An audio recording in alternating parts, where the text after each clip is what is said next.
almost did it again with the microphone not being on. Okay, what I said was, hey YouTube, I'm Spirited Amanda back with another book recommendation. The books that I'm going to be recommending, there are actually 3 books out of a Saga series. I'm going to be recommending the first 3 here's the first book in the series. The author is Jamin Eve, and it is called A Walker Saga. Here's book 1, and then I'm going to do book 2 and book 3. I am currently reading book 4, and then there's 4, 5, I believe there's 6 books in the saga. So I fully intend to read the whole series. I love this series. Let's start off talking a little bit about the author. Jamin Eve, it says here on the book, it advertises that she's a USA Today best-selling author. Good for her. One thing that I noticed about her books is, well, one, Jamin Eve sounds like a pen name, if I've ever heard a pen name, at least I think. She owns the copyright, and all of her rights are reserved to herself, Jamin Eve. And these are first edition books. So that's pretty cool that, like, you know, she publishes herself. She's really, I feel like she's really an up-and-coming author. Like, well, she has put out a lot of books. She is a very busy bee. She has a lot of books out, and she even has books where, like, she's collaborated with other authors, and she mainly sticks with fantasy fiction, feminine types of books, which I have no problem with, because that's, like, you know, a genre that I really enjoy reading. Not too much. I mean, that's not all that I read. I try to read different things, but I highly enjoy books that appeal to my girlhood, we'll say. I'm going to read, all of her books have the same little blurb about her in the back, and I'll read it. It says, about the author. It says, Jamin Eve loves surrounding herself with the best things in life. A good book, chocolate, and her 2 little girls. She's been writing for about 10 years, and now it has settled into her blood, and she can't get it out. Not that she wants to. She'd love to hear from you, so find her at Facebook and her mailing list and her email.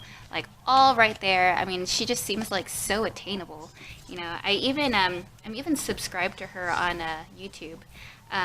She doesn't really put out any videos, though. I think she has 3 videos that she put out from a couple years ago. Hello again. So earlier, while I was trying to record, I, 1, was getting terribly, horribly distracted a whole lot, and 2, I just realized that most of what I recorded is just not even usable, like, not even a little bit. So I think I'll keep the very first half of what I recorded, and then I'm going to re-record the rest of the video.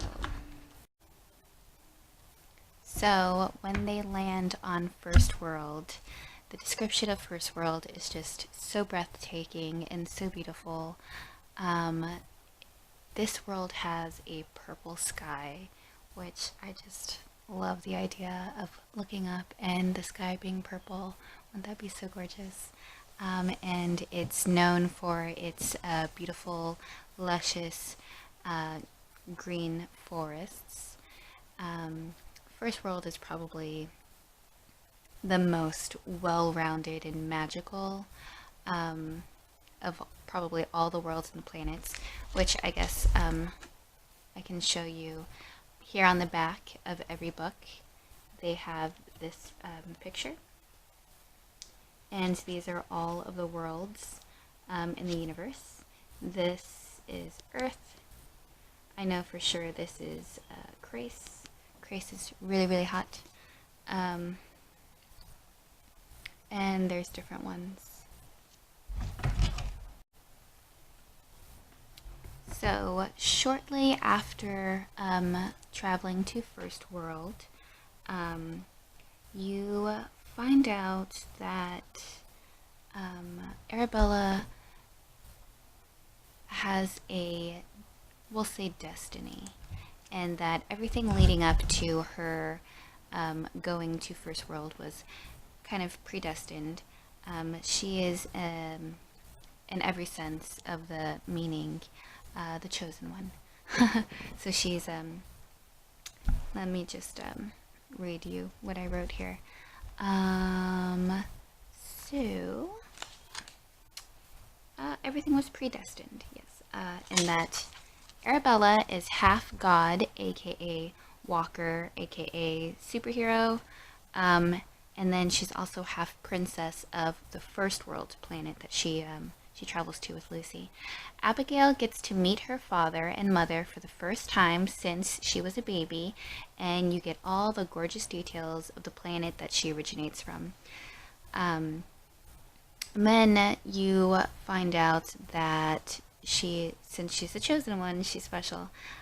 She is to go on a journey to collect all of the half-walker females from each of the bordering planets in the universe. After everyone is collected, Abby must lead them to defeat the evil forces that threaten the existence of their universe. It gets really heavy. So all of that happens in the first book, First World.